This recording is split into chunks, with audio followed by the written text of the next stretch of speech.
Hello, you're watching Bearwood West Yard. This is the Christmas 2017 layout update video, of which this is the first layout update video that I've done with the new baseboards, of which can be seen here.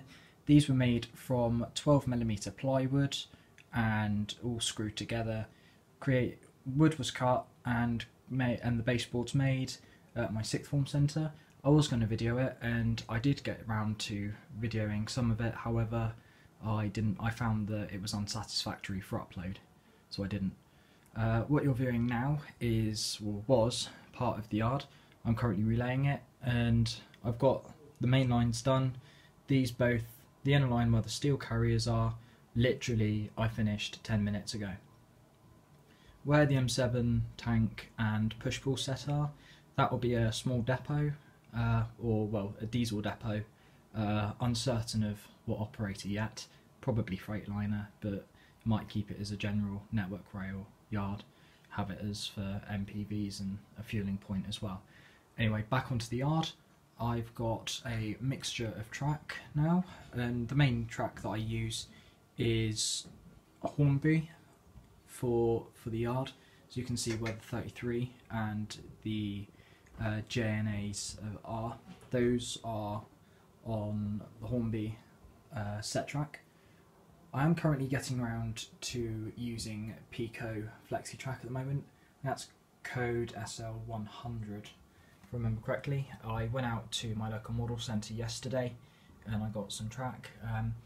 For the main lines I use SL102, which is the code 100 concrete sleeper track, as you can probably have already been able to tell. And here you can see that I went out and bought the SL100 wooden sleepered track. The main reason I've gone for the wooden sleepered track in the yard, is mainly down to the fact that from this distance you wouldn't be able to tell the difference in track, because on the outer curve, as you can see on the outermost siding, that is just one curve. That is the Pico SL100 compared to the inner curve in the yard, which is all Hornby set track. And you can tell now why I've had to kind of convert. I was having a lot of issues, especially on the intermodal set, where they absolutely loved to jump on the connections, especially in the curves, of which derailments in the yard, not very good if you're supposed to be using them for storage. I have got a couple of new arrivals coming in. I will be doing another video on them, maybe a review, I'm not sure yet. See when the time comes around.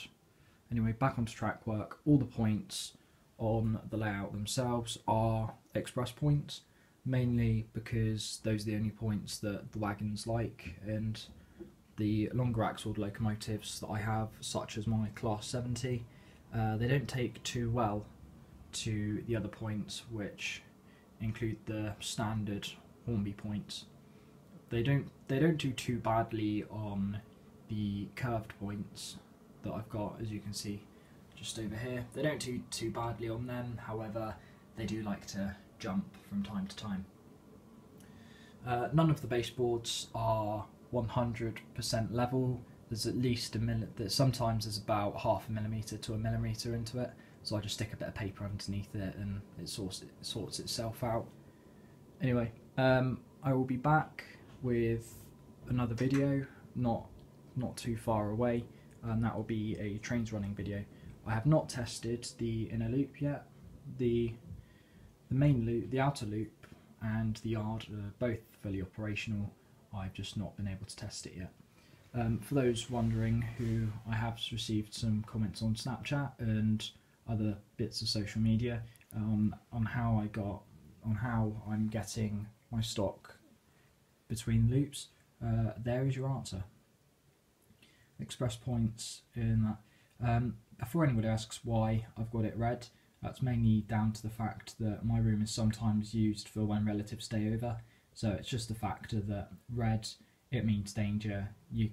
And when you see it, it's an instantly recognisable colour. Just means that you just got to step over it, being that the layout, as you can see, is merely 6 inches off the ground, half a foot, and it's a trip hazard, especially when you've got to walk over it.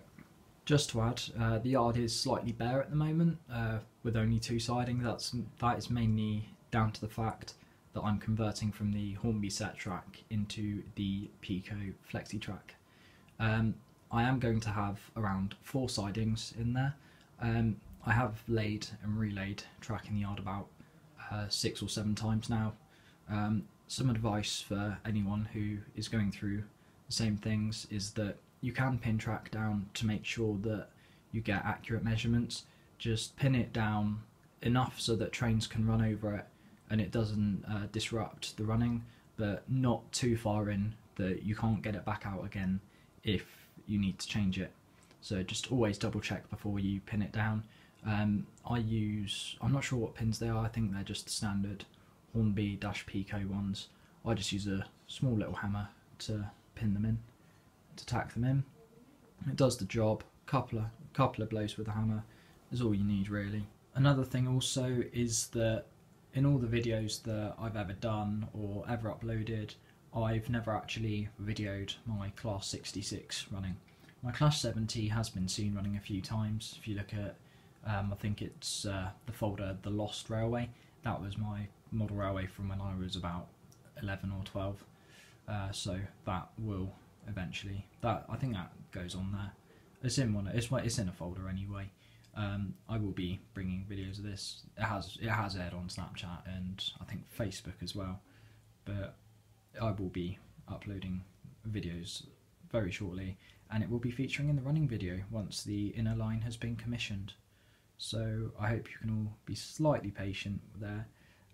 I am. It is in progress. So especially with the Christmas holidays at 6th form, it's now it's been a big push this half term. I've been spending a hell of a lot of time around here as opposed to what I normally would. So getting this far really in this space of time, it's only been about 2 weeks, if that, from starting to get tracked down and now having a proper set plan.